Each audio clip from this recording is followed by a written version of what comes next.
buenos días y bienvenidos a La Trinchera en la mañana de este sábado 17 de enero de 2026. Son las 8:25, 7:25 en las Islas Canarias y antes de comenzar a repasar las principales noticias os recordamos que nos gusta escuchar vuestras opiniones. Vuestras opiniones son la esencia de este programa. Hoy preguntamos: ¿qué opinas de la denuncia de agresión sexual contra Julio Iglesias? Podéis participar a través del número de WhatsApp al que nos podéis enviar vuestras notas de audio. En nuestro espacio de tertulia iremos escuchando vuestras opiniones. El teléfono es el 689 33 74 44. Repito, 689 33 74 44. También podéis opinar y contactar con nosotros a través de nuestra cuenta de Twitter, @trincherallamas. Además, os recordamos que tenéis disponible la playlist de La Trinchera con todas las canciones que suenan en el programa. La podéis encontrar en Spotify. Ahora sí, vamos a repasar la actualidad esta semana con Javier García. ¿Qué tal, Javier? Buenos días, ¿cómo estás? ¿Qué tal, Manuel? Buenos días. A Pedro Sánchez, el presidente del gobierno de nuestro país, se le empiezan a acumular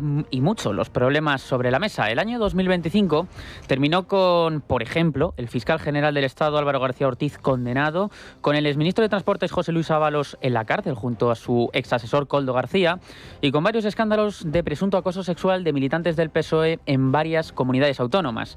A todo esto, además, hay que añadir que el Ejecutivo sigue incumpliendo la Constitución, concretamente el artículo 134, entre otros. El de la Constitución 134, concretamente en su punto 3, dice que el Gobierno debe presentar un proyecto de presupuestos al Parlamento al menos 3 meses antes de la expiración de los del año anterior, cosa que no ha hecho.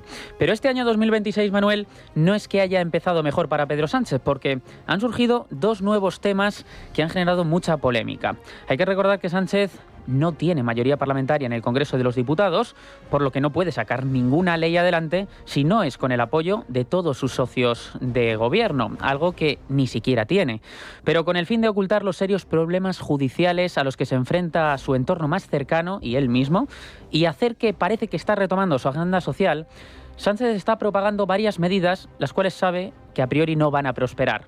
Uno de esos temas es la vivienda. A principios de semana, el presidente del gobierno anunció, por ejemplo, un paquete de medidas para intentar frenar el precio de los alquileres, ofreciendo incentivos fiscales a los propietarios, pidiendo a todos los grupos políticos que valorasen esta propuesta. Pero los socios de Pedro Sánchez han adelantado que van a votar en contra del decreto cuando éste llegue al Congreso de los Diputados. Esto es lo que sucede cuando un gobierno está en minoría parlamentaria y no puede aprobar ninguna ley sin el resto de grupos que no la apoyan.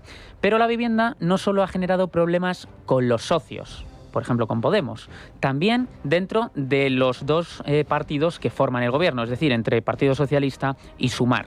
Ha habido bronca esta semana entre los 2 partidos, entre la ministra Isabel Rodríguez y la ministra Yolanda Díaz. Además, no es la primera vez que hay discrepancias en público entre el Partido Socialista y Sumar, porque ya lo vimos en febrero del pasado año en la rueda de prensa posterior al Consejo de Ministros hablando del salario mínimo. En aquel momento también estuvo implicada Yolanda Díaz y Pilar Alegría, la ex portavoz del gobierno, le dijo en voz baja: eso no es así, desmintiendo a Díaz las informaciones sobre la falta de deliberación y de comunicación sobre la tributación del SMI en el Consejo de Ministros, y dijo Yolanda Díaz que se habían enterado por la prensa. Bueno, para los socios de Sánchez, como Podemos, la política de vivienda del gobierno dicen que no tiene perdón. Esto es lo que dice Irene Montero. Y nosotras estamos indignadas. Pensamos que este gobierno en materia de vivienda y de política de vivienda no tiene perdón y que las calles tienen que arder de movilización social hasta conseguir resolver la gravísima crisis de vivienda que estamos atravesando. Bueno, pero sí. La que no tiene perdón en este caso es la propia Irene Montero, porque si tenemos un problema de vivienda en España se debe precisamente a las nefastas políticas de la izquierda en materia de vivienda y en materia de alquiler. Esta es la clave del asunto. Ha sido el gobierno el causante de todos los problemas relacionados con la vivienda en este país. No se construye lo suficiente, y no se construye lo suficiente debido a las trabas, a los impedimentos, a las prohibiciones, al encarecimiento absurdo de la vivienda con políticas energéticas o políticas urbanísticas de construcción, como el Código Técnico de Edificación, que básicamente, para que nos entendamos, en este país, en España, está prohibido por ley, por culpa de la mierda de políticos que tenemos, está prohibido construir vivienda barata. Es imposible, no sale a cuenta. Si quieres construir, tiene que ser vivienda cara. ¿Por qué? Porque así lo determinan los políticos. a nivel nacional y también, cuidado, a nivel autonómico y local, porque la política urbanística depende también de comunidades autónomas y ayuntamientos. Y luego tenemos el problema del alquiler. El alquiler está absolutamente destrozado en este país. ¿Por qué se ha desplomado la oferta de alquiler en España? Pues básicamente por la inseguridad jurídica, porque el propietario está indefenso ante ocupas y morosos, y por lo tanto alquilar se ha convertido en un ejercicio, en una actividad de altísimo riesgo. Lo que no tiene perdón de Dios, Irene Montero, sois vosotros.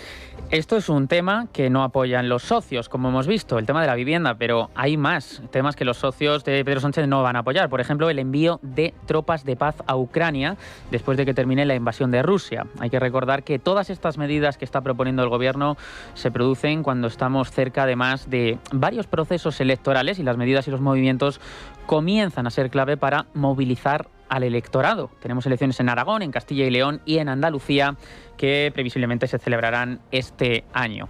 En el marco de esta propuesta de enviar tropas de paz a Ucrania, Sánchez va a iniciar este lunes una ronda de contactos con los diferentes grupos para evidenciar eso, que no cuenta con el apoyo de muchos de ellos, algo que sería fundamental para poder llevar a cabo este despliegue militar. Volvamos, por ejemplo, con los morados, con Podemos. Los morados tienen 4 diputados y sin sus votos Sánchez no puede hacer nada. Esto opina, en este caso, Yone Belarra sobre esta medida. Reiterar que este es un país de paz, que España es el país del no a la guerra y que nos oponemos frontalmente a ese envío de tropas a Ucrania que solo serviría para hacerle la seguridad privada a Trump. Es exactamente lo mismo que pasaría en este caso en Palestina.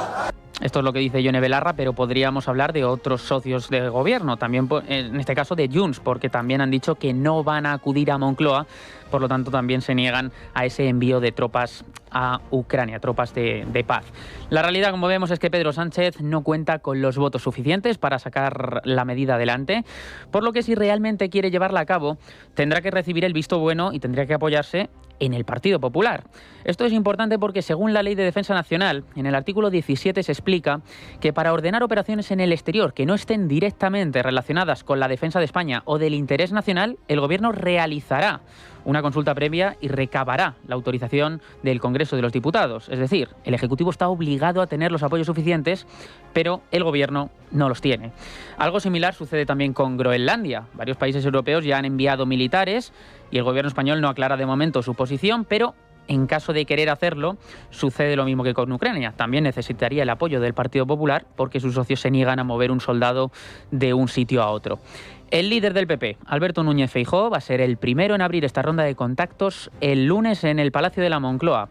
El PP, Maite Loureiro, ¿qué tal? Muy buenos días.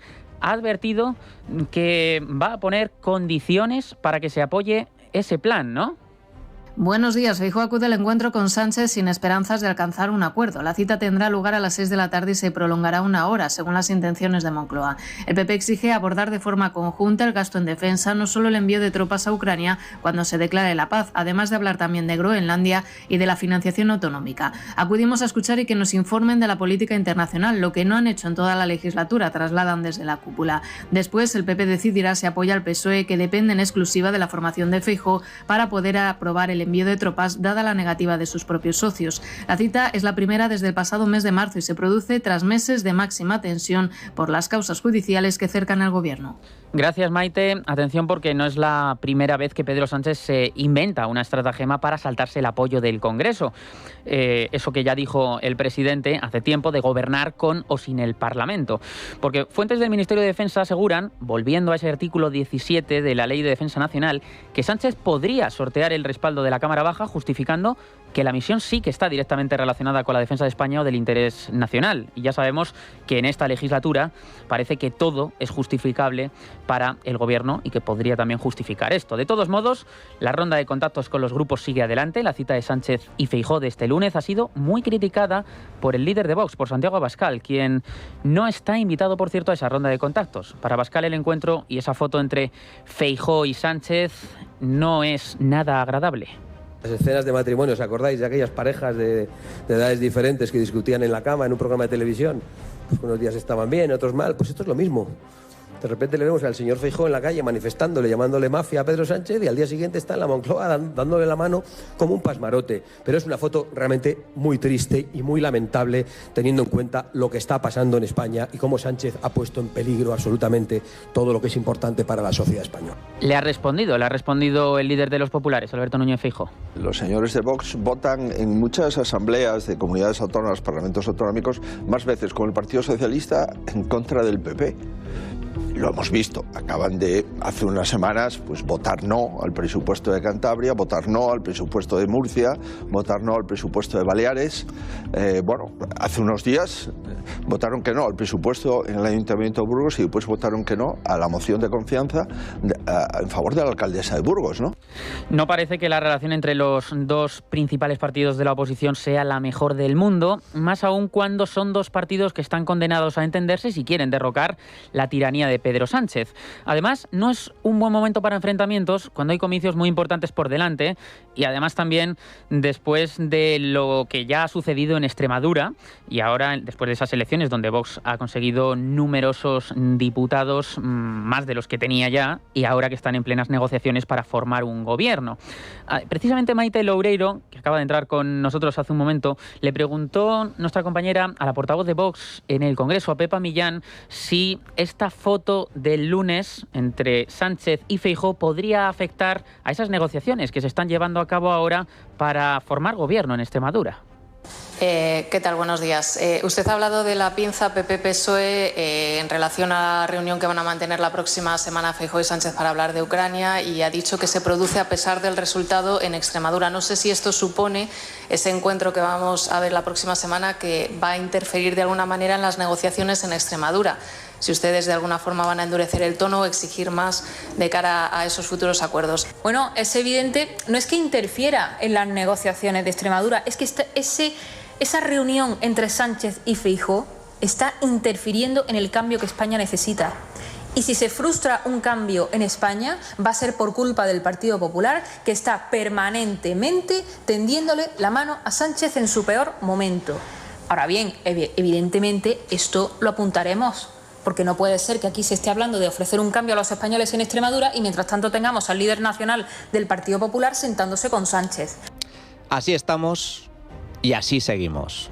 Vox carga contra el PP carga contra Vox, los dos cargan contra los dos.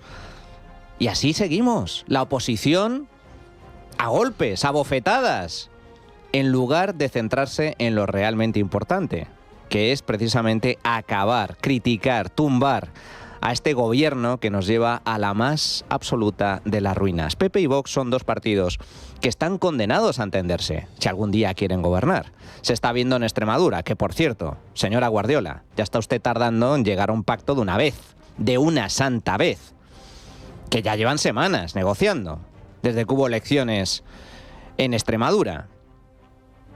Que por cierto, la jugada no le salió muy bien, a la vista de los resultados. Ella esperaba mayoría absoluta y no lo consiguió. Y ahora tiene que pactar con Vox, que posiblemente entre en el gobierno extremeño con un peso importante. Porque lógicamente la gobernabilidad va a depender de Vox. Insisto, PP y Vox tienen que entenderse. No tiene sentido que estén a la gresca día sí y día también. Sobre todo si tenemos en cuenta que ahora hay elecciones a la vuelta de la esquina. En Aragón. Y luego en Castilla y León. Y luego en Andalucía. Y luego, ojalá cuanto antes, a nivel general. Y PP y Vox van a tener que llegar a acuerdos si quieren gobernar y echar del poder a esta izquierda desastrosa. Centren el tiro. La cuestión no está en que Vox ataque al PP ni que el PP ataque a Vox. Tenemos algo mucho más importante a lo que enfrentarnos. Y está en la Moncloa. Y vamos a irnos directamente a esta hora de la mañana hasta Extremadura porque esas negociaciones siguen adelante. Ya decimos, Vox alcanzó 11 escaños, obligando al PP a negociar. Vox querría la vicepresidencia y también un par de consejerías, toda la materia de agricultura. Y, por cierto, unas negociaciones que se están llevando a cabo después de que el socialista Miguel Ángel Gallardo renunciase a su acta como diputado en la Asamblea extremeña. Inés Fernández Sesma, buenos días. Buenos días. Este planteamiento en bloque incluye la entrada de Vox en el Ejecutivo y su presencia en la mesa de la Asamblea. Una estrategia que acota los plazos y obliga a definir posiciones antes de la sesión constitutiva del Parlamento que tendrá lugar el próximo 20 de enero. La presidenta en funciones de la Junta de Extremadura, María Guardiola, ha señalado que todo va muy bien en la negociación con Vox. Vamos a trabajar como hemos hecho hasta ahora por el bien de Extremadura y por su estabilidad. Y cuando haya algo que contar, de verdad que os lo voy a contar. Por su parte, los de Santiago Abascal no se lo van a poner fácil. Creen que es necesario entrar en el Ejecutivo extremeño para asegurarse de que los cambios se implementan y los populares no les vuelven a engañar. Todo ello, como bien ha señalado, ocurre en la misma semana en que hemos conocido que el exsecretario general del PSOE de Extremadura, Miguel Ángel Gallardo, renuncia a su acta de diputado en la Asamblea de Extremadura. En un mensaje en su red social X ha señalado que ha sido un honor servir y compartir tantos años de compromiso, esfuerzo y aprendizaje junto a tantas personas maravillosas, pero ha decidido dar un paso al lado. En el texto mantiene que su prioridad es clara y no admite distracciones. Se trata de afrontar con todas las garantías el proceso judicial abierto y defender con firmeza y serenidad su honor y su dignidad. Ha señalado en alusión al caso del puesto de trabajo de David Sánchez de la Diputación de Badajoz, donde él era presidente. Gracias, Inés. Pero hay otro asunto que también está de plena actualidad y que también afecta a los ciudadanos y a las comunidades autónomas. Es lo que tiene que ver con la financiación autonómica. De nuevo, se trata de un tema en el cual el Gobierno está profundizando mucho, pero también sabe que no le va a llevar a nada porque también va a ser tumbado en el Congreso de los Diputados, según ya han confirmado diferentes socios. En este caso, tenemos que fijarnos en los separatistas de Junts. Los del delincuente Carles Puigdemont no le quieren aprobar la medida pactada con Esquerra Republicana de Cataluña. Principio de l'ordinalitat. El principio de ordinalidad o es o no es. O estás embarazada o no lo estás. Tú no puedes estar medio embarazada. Además, no hay más soberanía fiscal ni tampoco singularidad para Cataluña. Por eso creemos que es necesario un frente común para defender lo que el Parlamento de Cataluña ha aprobado muchas veces, el concierto económico. No podemos negociar desde la resignación porque ya conocemos el resultado. Resignació, perquè llavors el resultat és el que és. Estas son las palabras de Jordi Turull, el secretario general de Junts, que como vemos está en contra de lo acordado entre Sánchez y Oriol Junqueras, porque ellos lo que quieren, como siempre han defendido, es la llave de la caja. La opinión de Moncloa es que dispone de margen para negociar con todos los grupos parlamentarios y conseguir aprobar esta reforma de financiación autonómica. El Gobierno da por seguro que PP y Vox presentarán vetos y que lo hará, como acabamos de escuchar, igualmente Junts, aunque con una diferencia importante. Su enmienda irá acompañada a la de Junts de un texto alternativo para reclamar el concierto catalán. Esa decisión adelantada ya por Junts permitiría que el nuevo sistema pudiera al menos debatirse en el Congreso y no caiga en el primer envite. El plan previsto es que la reforma se mande al Congreso antes de junio y que pueda estar aprobada, lo que quiere el Gobierno, a finales de año para que entre en vigor en 2027. En la Moncloa sostienen que lo más duro ha sido el alumbramiento de este sistema que prima fundamentalmente a Cataluña sobre el resto de autonomías tras meses de intensas negociaciones con Esquerra. Reconocen en el Gobierno que ha costado mucho convencer a los republicanos porque también su postura inicial era la de conseguir el cupo con la gestión total de los impuestos recaudados, pero con esta cesión se garantiza el apoyo de Esquerra a los presupuestos de Salvador Illa en Cataluña. Las negociaciones fueron intensas, de hecho también hemos conocido esta semana que tuvo que implicarse personalmente Pedro Sánchez, incluso antes de esa foto en el Palacio de la Moncloa se reunió en secreto en 2 ocasiones con Oriol Junqueras. Y este miércoles se celebró el Consejo de Política Fiscal y Financiera, donde la ministra de Hacienda y candidata a la presidencia andaluza, María Jesús Montero, tuvo la oportunidad de explicar en detalle su plan de financiación. María Jesús Montero ha presentado su reforma, pero no ha explicado aún a los ciudadanos en qué consiste eso de el principio de ordinalidad. La semana pasada dijo que el principio de ordinalidad no aparece explícito en su nuevo modelo, pero sí lo inspira, como quiere Esquerra y el líder del PSC, Salvador Illa. La construcción del modelo tiende al principio de ordinalidad, pero depende de cada comunidad autónoma que ese principio de ordinalidad esté presente o no. ¿Por qué digo depende? Porque el fruto, finalmente, de lo que aportan versus lo que reciben no es homogéneo. Esto es lo que dijo el viernes pasado, no ayer, hace ya 8 días. Pero ahora, siendo el mismo modelo, ante las comunidades autónomas, ha dicho que no. Ahora no hay principio de ordinalidad. La construcción del sistema tiende a la ordinalidad. Por tanto, la evolución dinámica del modelo tiende a la ordinalidad. Por tanto, es falso que este sistema tenga ordinalidad. No tiene principio de ordinalidad. ¿Se han enterado? Yo tampoco. Hace una semana, el modelo tiende al principio de ordinalidad. Ahora no hay principio de ordinalidad. Pero sí para Cataluña. Ergo, se lo traduzco. Esto es muy sencillo. El gobierno ha hecho los cálculos y le ha hecho un traje a medida a Cataluña, para que Cataluña reciba 4.000 millones de euros adicionales a través del sistema de financiación. Punto y final, no hay más. Olvídense del resto, olvídense de ordinalidad sí, ordinalidad no, tiende al principio de ordinalidad. Montero no sabe ni de lo que habla siendo la ministra de Hacienda. De robarnos a manos llenas, eso sí. De meternos la mano en el bolsillo para quitarnos lo que es nuestro, el dinerito que tanto nos cuesta ganar, para eso sí. Para eso es tremendamente eficiente.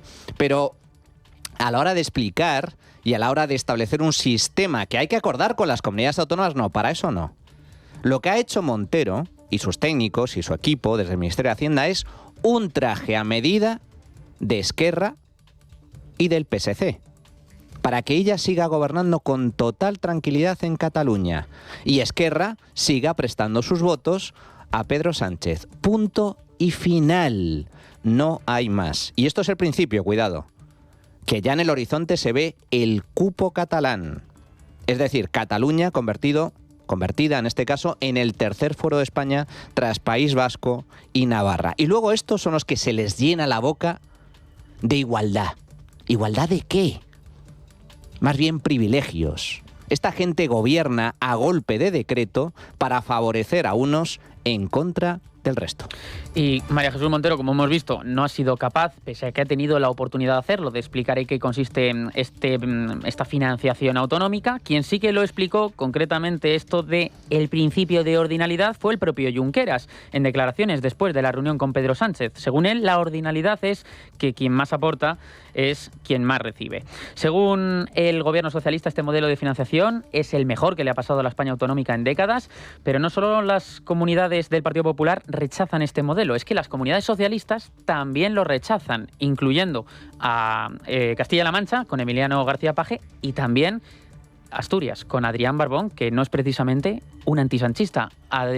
Ignacio Bravo, ¿qué tal? Buenos días. Buenos días. Precisamente la cumbre sobre el nuevo sistema de financiación autonómica que ha propuesto el Gobierno, celebrada este pasado miércoles, ha ejemplificado una vez más esa soledad y esa incapacidad del Gobierno del Partido Socialista. No es la primera vez, y se prevé que tampoco sea la última, que el Ejecutivo se queda solo junto a sus socios independentistas. En esta ocasión, ni siquiera las comunidades que presiden los varones socialistas, Adrián Barbón y Emiliano García Paje, han apoyado la nueva y aberrante propuesta del Gobierno. Los presidentes de Asturias y Castilla-La Mancha consideran el nuevo regalo fiscal a Cataluña como un chantaje y lo califican de indefendible para el PSOE y la izquierda en su conjunto. Consecuencia de un chantaje independentista, y estamos hablando de financiación solo porque lo exigen los independentistas. Si no, estaríamos hablando, ¿saben de qué? Del presupuesto general del Estado, que llevamos sin aprobarlo toda la legislatura. En la misma línea se han expresado también los consejeros y los presidentes autonómicos populares, que consideran esta reforma de injusta y que Sánchez la utiliza para sobrevivir en la Moncloa. Desde la Comunidad de Madrid, su presidenta ha reiterado la posición chantajista de Cataluña y señala que el Gobierno avanza en una independencia catalana disfrazada. No es voluntario, es chantaje, es soborno y sobre todo es corrupción. Es hablar del futuro de todos los españoles con un expresidiario que necesita pactar con el presidente del Gobierno seguir adelante, es ir fomentando una nación paralegal, de manera que un día no haga falta ni siquiera un referéndum acerca de la independencia de Cataluña, porque ya lo tendrán todo. De hecho, hoy ya han empezado con el IRPF. Están fabricando a la cara de todos los españoles una nación paralegal. Desde el Ejecutivo andaluz van un paso más allá y piden a María Jesús Montero que retire su propuesta al no contar con los apoyos necesarios. Escuchamos al presidente de la Junta de Andalucía, Juanma Moreno. Creo que después del fracaso, del rotundo fracaso que tuvo ayer la señora Montero, quedándose sola, absolutamente sola, ni los propios siquiera la apoyaron, lo mínimo que debería hacer sería retirar esa propuesta, sentarse a negociar con las comunidades autónomas y con los representantes legítimos de las comunidades autónomas y no con un representante de un partido político, un señor inhabilitado por la justicia. Desde el Partido Popular recuerdan que sus comunidades enviaron en septiembre de 2024 una contrapropuesta y llaman a los presidentes autonómicos socialistas Page y Barbón a que alcen la voz cuando se vote este nuevo sistema. Y esta semana también es noticia Julio Iglesias, el cantante español de 82 años nacido en Madrid, ha ocupado las portadas de la prensa después de que el diario.es publicara una información sobre la comisión por parte de Julio Iglesias de un presunto delito de acoso sexual cometido contra 2 mujeres. Según publicó este medio, 2 extrabajadoras del cantante interpusieron la denuncia ante la Fiscalía. Los hechos se habrían producido entre enero y octubre del año 2021 en las residencias que Julio Iglesias tiene en República Dominicana y en Bahamas. Y a partir de aquí la Fiscalía ha abierto una investigación y en caso de que se encuentren indicios suficientes se llevaría el caso a los tribunales, pero de momento no estamos en ese paso. El miércoles habló en la revista Hola. El cantante dijo que está preparando su defensa y que todo se iba a aclarar. Luego supimos que ha contratado al abogado, el mismo abogado, de Víctor de Aldama y de Cristiano Ronaldo, entre otros, para hacer frente a las acusaciones contra él. Y ayer mismo ya hizo público en redes sociales una captura de pantalla, un comunicado, donde negó haber abusado, coaccionado o faltado al respeto a alguna mujer. Dice que esas acusaciones son absolutamente falsas y que le causan una gran tristeza. Como casi todas las cuestiones que ocurren en nuestro país, el caso de Julio Iglesias también se ha llevado al terreno político. Los partidos de la izquierda y el gobierno han sido los primeros en condenar los hechos que se están conociendo y que están siendo investigados por la Fiscalía de la Audiencia Nacional. Vamos a escuchar a la ministra de Igualdad, Ana Redondo, quien ha asegurado que ante el machismo, lo ha calificado así, habla de la palabra machismo, dice que no se puede mirar para otro lado. Damos las gracias a estas mujeres que están alzando la voz, que están rompiendo el silencio, que están saliendo de la situación de miedo y denunciando situaciones que desde luego son reprobables. Y nos gustaría que las mujeres en general supieran que desde este ministerio y desde la ley se las protege, se las va a proteger. Necesitamos levantar el miedo, levantar el silencio y alzar la voz contra estas actitudes machistas que, repito, son muy generalizadas. Inaceptable, intolerable, machismo, machismo. Julio Iglesias ya ha sido condenado por la izquierda de este país, mediática y política. El mismo gobierno de tuercebotas que ha soltado a la calle a cientos de violadores y pederastas. Violadores, pederastas, agresores sexuales de todo tipo y de toda condición. Los mismos que han ocultado los presuntos abusos dentro de la cúpula socialista. Los mismos. Y luego ya está Podemos y Sumar. Yolanda Díaz. ¿Y qué pasa con Errejón? Sabíais lo de Errejón y lo ocultasteis. ¿Pero de qué vais a dar lecciones vosotros? Los mismos, el mismo gobierno feminista que tiene problemas con el tema de las pulseras antimaltrato, que no funcionan, que fallan más que una escopeta de feria y que por lo tanto dejan en la más absoluta indefensión a las víctimas, a mujeres que sí corren un grave peligro por culpa de sus parejas y exparejas que las han agredido, que las han maltratado. ¿Pero de qué vais? Este gobierno, que se le llena la boca de feminismo, es el peor gobierno que ha tenido España para las mujeres. Nunca, jamás han estado tan indefensas como en la actualidad. Solo hay que ver la inseguridad que, por desgracia, se vive en las calles. Y un pequeño apunte más, Manuel, porque, como hemos visto, no solamente es que acuse a personas vivas o muertas de haber cometido presuntamente estos delitos. Decimos muertas porque cabe recordar que también acusaron a Adolfo Suárez González, el expresidente del gobierno, quien ya falleció en 2014 y no se puede defender. Bueno, el apunte que queríamos comentar es que esta semana la propia ministra Ana Redondo ha citado en el despacho de su ministerio a la denunciante de Adolfo Suárez González. Pero, en cambio, de todas las denuncias de los socialistas, de los militantes que han recibido los militantes socialistas por presunto acoso sexual, pues a esas víctimas, a esas denunciantes, no ha recibido Ana Redondo, ella misma como ministra de Igualdad, a ninguna. Aquí vemos un poco la diferencia de cuando sucede por un lado o por el otro. Y un tema importante que hemos comentado al principio es el tema de la vivienda, porque Pedro Sánchez hizo un anuncio. Adrián Pajares, buenos días, respecto a la vivienda. Ha dejado clara la intención de intervenir el mercado del alquiler, prometiendo un aumento de la vivienda pública durante el acto que desarrolló esta semana. Esta semana dijo y anunció varios planes. Adrián, buenos días de nuevo. Buenos días. Sánchez ha defendido que el Ejecutivo intensificará el control sobre los precios del alquiler y pretende poner fin a la especulación a través de un Real Decreto Ley, el primero del año de 2026. Sánchez, en primer lugar, plantea una bonificación del 100% del IRPF para los propietarios que prorroguen los alquileres sin incrementar la renta. También fijará condiciones estrictas para que un inmueble sea considerado de temporada, y otro de los puntos que recogerá este Real Decreto será el control del alquiler por habitaciones, que no podrá superar la renta del contrato de la vivienda completa. A todos los propietarios y propietarias que no especulen y que por tanto no aumenten el precio del alquiler, les vamos a dar una bonificación fiscal completa, es decir, del 100% el impuesto de la renta de las personas físicas, que compensará lo que ganarían si incrementaran ese precio del alquiler.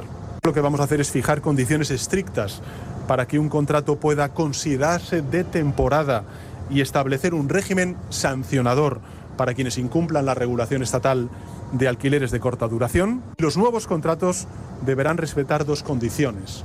1. La renta total del conjunto de habitaciones no va a poder superar la renta del contrato de la vivienda completa, cosa que creo que es de puro sentido común. Y en segundo lugar, en zonas tensionadas declaradas se les aplicarán los mecanismos de control de rentas que contempla la Ley de Vivienda. Esta nueva maniobra del Gobierno llega tras el duro golpe fiscal a los propietarios provocado por la Ley de Vivienda, que redujo del 60% al 50% la deducción en el IRPF por alquileres en mayo de 2023, afectando a nuevos contratos y a miles de pequeños caseros. Después de este castigo fiscal, Pedro Sánchez plantea ahora una propuesta de carácter claramente electoralista, presentada sin garantías y a modo de presión política, que además deberá pasar por el Congreso y ya ha sido rechazada por los socios de investidura. Sumar ha dicho que de momento no va a apoyar esta medida y que tan solo son regalos fiscales a los caseros. Escuchamos a Yolanda Díaz y al ministro Bustinduy. Regalar dinero público a los caseros no hace bajar el precio de la vivienda. Ahora la propuesta que hace el Partido Socialista, por cierto, coincidiendo aquí con Vox y con el PP, es hacer incentivos fiscales a los caseros, pero fíjese, ¿para qué? Mantengan el precio de la vivienda tal y como está, que es una política completamente fallida. Es ineficaz, es injusta y no es adecuada, una fórmula que nosotros no compartimos.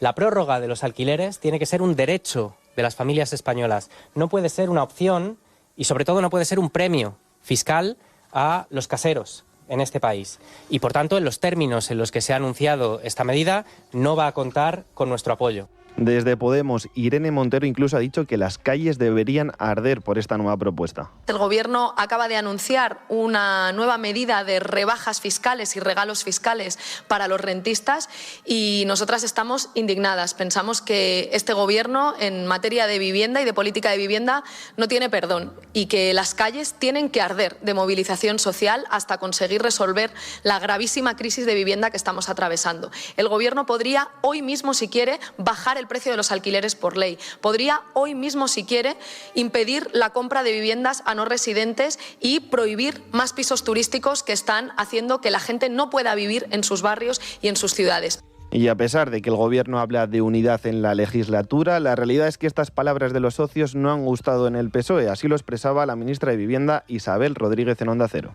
Esta medida que se pueda plantear en este momento por parte de un grupo político es una medida muy coyuntural que afectaría solo a los contratos de este año. Esto lo estamos haciendo bajo la base de un consenso. Decía, esta nueva propuesta no cae del cielo, cae de un acuerdo previo.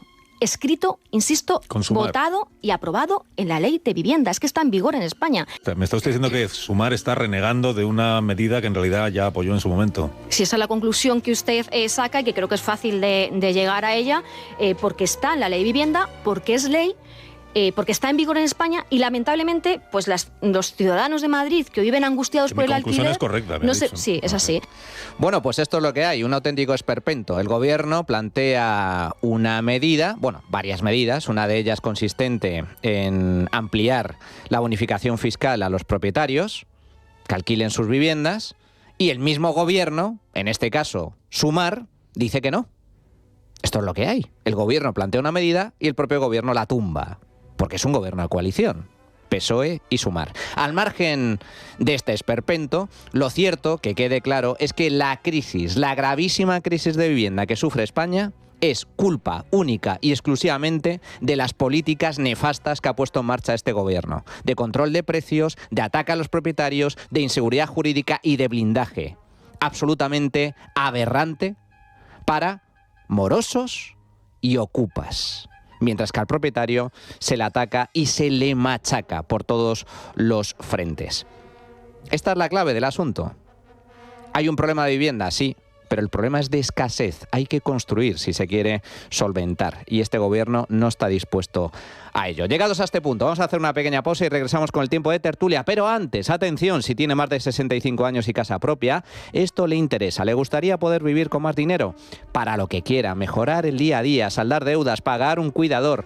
Óptima Mayores le ayuda a lograrlo, y es que Óptima Mayores cumple 20 años ofreciendo soluciones para complementar la pensión gracias a la vivienda, sin tener que renunciar a seguir viviendo en ella. Informes en el 900-900-100 o en optimamayores.com. 900-900-100. La Trinchera de Llamas es radio.